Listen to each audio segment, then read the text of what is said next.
Hello, you're watching Half a New X, and today let's talk about the recently finished airing Chinese drama, 狂飙 The Knockout.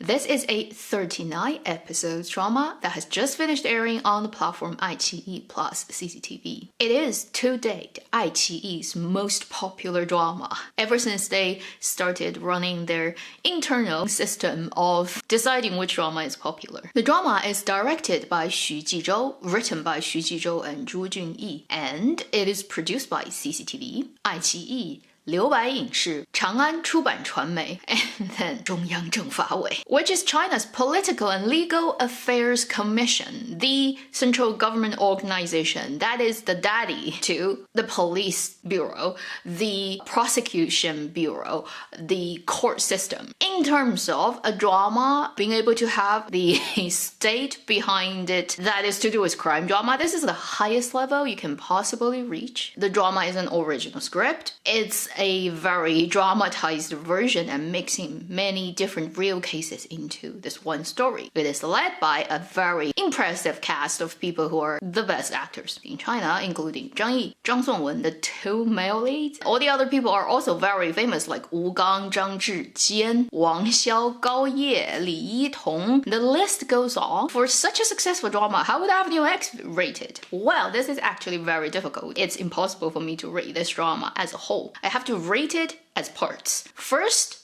if tightly speaking 26 episodes, 3 gold mine easily. Good acting, good script writing, everything is just like really good. If you're being more generous, it's like first 30 episodes. Then the last quarter, then the last 9 episodes, or if you're being more strict, the last third of the drama.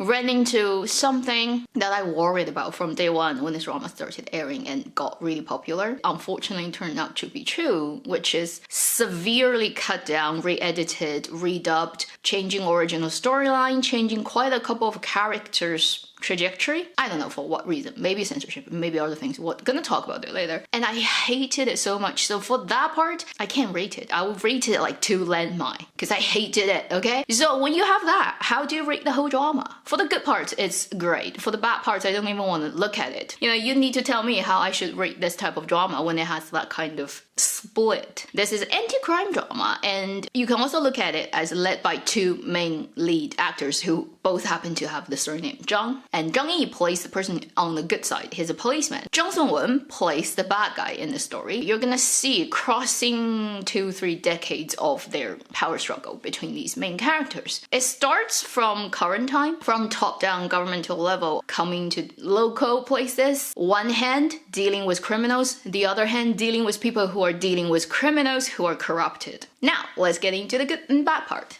Good part of the drama first. Number 1, and definitively the most attractive thing about this drama, is so many good actors. And they deliver some of the best performances you can hope for. Anybody who's watched Chinese drama for a while, you probably recognize all the faces that show up, even the smallest characters. Now, apart from one actor, who is the son of one actor in this drama that I have a problem with, and he cannot act. And I don't like the fact that because he's the son of a famous actor that he got into this drama, it totally could be taken by another professional young actor, and that will make this drama perfect in terms of casting. Apart from him, everybody else is like solid, proper actor. If you have to say who is best, without a question, Zhang Songwen, a crazy craftsman level actor. All his roles come from solid observation he's built up for the decades that he's been an actor. He's the person who would go out and do social experiment of throwing a wallet on the street and just stand by and watching how normal people would react and what type of people will react in what way. He will be that actor who almost imitate life to its minute detail. And in many ways, this drama really puts 70 to 80% of its narrative weight on this character and on his journey of starting from selling fish at the local grocery wet market that is absolutely bottom of the society, has to raise 2 younger siblings and is constantly being just beaten down by life, to like how he climbed to the top of being the absolute crime boss of the area. You see all the stages so beautifully played by this actor, and also thanks to the writing, right? This becomes one of the best crime boss roles in recent years in Chinese drama land. Then you also have Gao Ye, who plays the wife of his. This time afterwards, she's gonna be basically paid a different rate for any future dramas because she finally, officially got popular. And I'm so happy for her. I've watched so many dramas she's done before she got to this well-known. And then there are many other actors who also did such a good job. I can't point them out one by one because that's gonna make this video forever long. Basically, apart from that one actor, everybody is pretty good. As for Zhang Yi, the other male lead, we're gonna leave it later. The other good thing, definitely, is the second point, which is the story. It's so well written, particularly the earlier stage. Although it's original creation, it also has a novel version that's been published in China at the same time, and it got sold out online, just to show you how popular this drama is. And if you read the book, you'll see what the original intention of the characters and what's gonna happen to each of them at the end. It is not the same as the drama version because the drama version get very altered in the later parts. For the drama version, the first 2/3, everything you want in such a drama that's anti-crime drama, you're gonna get it. The last good point, the third one, is a really weird point, and I think it comes out of the 2 points before, which is good acting, good casting, and then good story. Is because it's so good, therefore there are so many CPs. This is unexpectedly the biggest CP creation drama at the beginning of this year. There are people shipping the 2 leads, and no surprise, okay? But that's like the surface CP. Then people ship Zhang Songwen's role with the role that is his younger brother, which is very weird, okay? Incest. But okay, people ship it, and I see why. They ship Zhang Yi's role, the policeman, and his police buddy, Li Xiang. There are definitely shipping of the normal sort of official couple in the drama, such as Zhang Yi and Li Yitong, or Zhang Songwen and Gao Ye's role. But then, like, people start to mix and match. They start to just drag everybody into the whole mix, and actually it works out pretty nicely. Everybody you can think of who can create a CP, regardless of gender, has people who ship them. No less than 10 CP couple shipping. Nobody expected, like, you're gonna find that in a crime crackdown drama where it's mainly led by middle-aged, oily, greasy men. The untamed imagination of the internet. Now, let's talk about what is not good and why I cannot rate this drama. I've already said, it got severely edited down, altered towards the last third or last quarter of the drama. Kind of a spoiler here if you don't want to hear it. Jump to this point. One of the roles that are in the parents' generation of the characters, he eventually is the bad guy on the good guy side. So he's the corrupted person who is essential and eventually would get found out. And if you look at the novel and also just look at the drama, what the actor actually was speaking, instead of the version you finally see when they use his voice but ask him to read different lines and dubbing it and completely doesn't match the mouth. So it's very painful to watch that kind of performance. You know the character is not speaking the lines that you're hearing. It's completely different. So that role gets severely rewritten just by dubbing, changing his lines, making him less of an evil, less of a criminal, and then everybody who's linked to him, less of a to blame role. You just ruined my experience of the story, and basically you told me every minute I've spent leading up to this point watching this drama is wasted. For this type of drama, because Zheng Fawei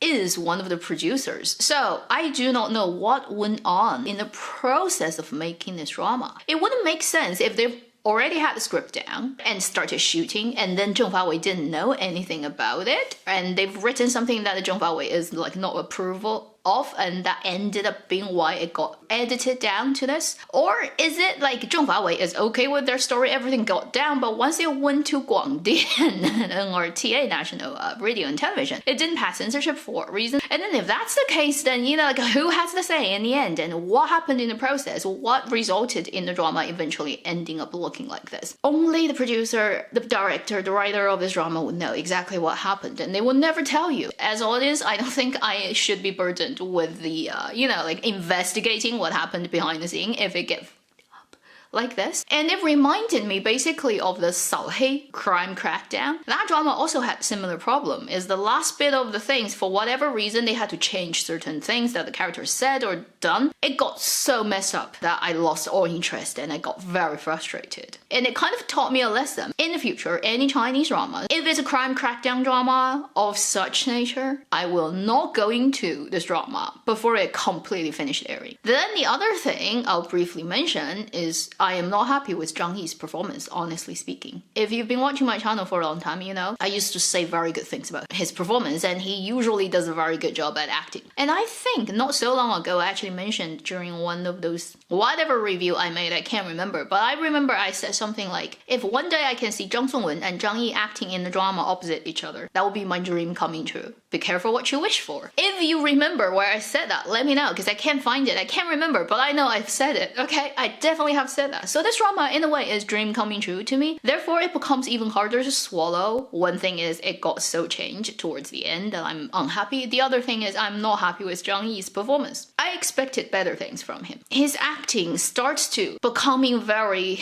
anticipated, and I can see so many other characters he's done before in this one, in comparison to a couple of other actors who have very close interactions with his roles in this drama, such as Zhang Songwen or Li Jian. When he's facing off those actors, he becomes the weaker one. Also, there's one thing that heavily bothered me of him in this drama, his accent. He faked an accent for his role, which is totally fine because this is mostly located in the south of China. People are not really realistically would be speaking perfect Mandarin. But if you pick an accent, stick with it. His accent is swimming around. You can't tell first is exactly what accent he's picked for what location. You can't pinpoint it. Then he may have it in every freaking sentence of one scene, and then in the next scene, not even one Mandarin character is spoken in that accent. He jumps between perfect Mandarin and totally accented. It's completely random. Sometimes I feel so frustrated that I want to just jump into the screen and slap across his face. Anxing, just talk like a human. If you have one accent, just stay with it. Or just not using it at all. I wouldn't mind if you just speak perfect Mandarin. Don't do this weird thing of you constantly jump between things. I think at least 50% of the blame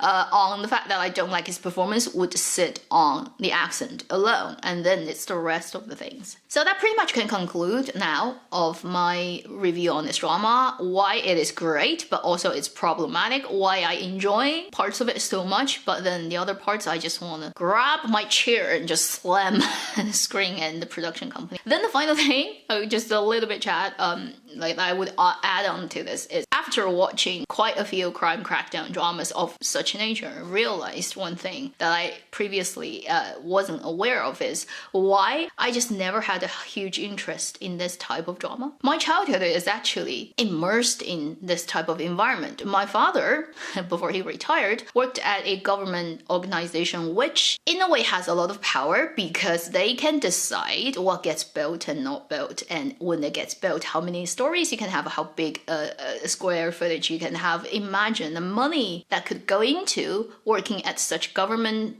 position if you decide to become a corrupted official. Fortunately and unfortunately, my father happens to be just like a master of keeping himself safe and not doing the wrong thing, and kept 13 notebooks, whole box of them, record of who said what at what meeting for his entire career. It's incredible. Like, I've seen those things and I'm like, so every dinner he went out with whatever developer, at what day, at what place, what they said, he had a record. And then also because he just doesn't take bribes at all. People may say, oh wow, that means your father is a very good man. And I'm like, you have no idea of living in that kind of environment since you are a kid. Because of somebody who decides to not, right, become a corrupted person, therefore they're actually constantly under super stress. Because their bosses, their top superiors may not be like them. So they're constantly in this dilemma of, well, like, my top leaders are the people who are doing corruption, and if I don't do it, I basically set myself out as a target. Like, now I think back, when I was little, I don't understand any of those things, but he's constantly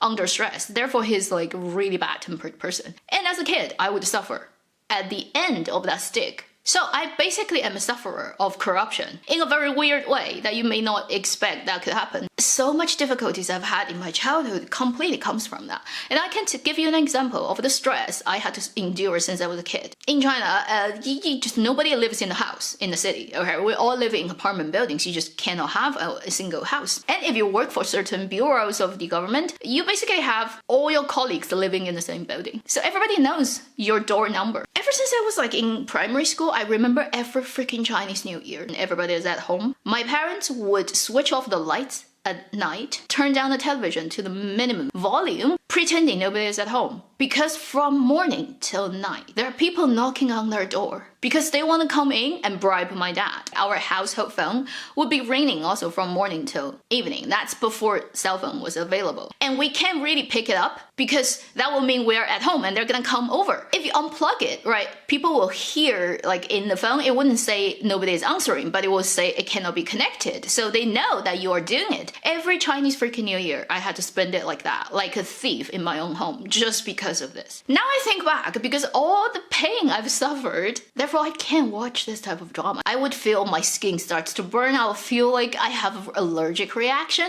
I suddenly feel like my hair gets more oily and need to wash my hair. I literally feel like that. So that's why I think no matter how good an actor you are and how good the script is written and how perfect the production is made, when it's this type of thing, the better it is written and acted, the more I cannot watch it. So for all these psychology major people watching my videos, you have a life example of something. 3-5 years after my father officially retired, pretty much everybody who hasn't retired, hasn't reached the age range, but was his colleagues when he was still working in that government organization, like 90% of them ended up in prison. Because of corruption. So those 30 notebooks my dad kept for all his career worked like a magic during that investigation. Holy shit, that's another story. So at the end of this is how weird Kuangbiao is to me. Personally, really, it's the thing that's outside of the drama that's more interesting than the drama itself. I've said everything I can say about Kuangbiao, and hopefully that would help you make up your decision about whether you should go and watch it if you haven't yet. Thank you for watching. I'll see you in my next video. Meanwhile, live long and happy drama watching.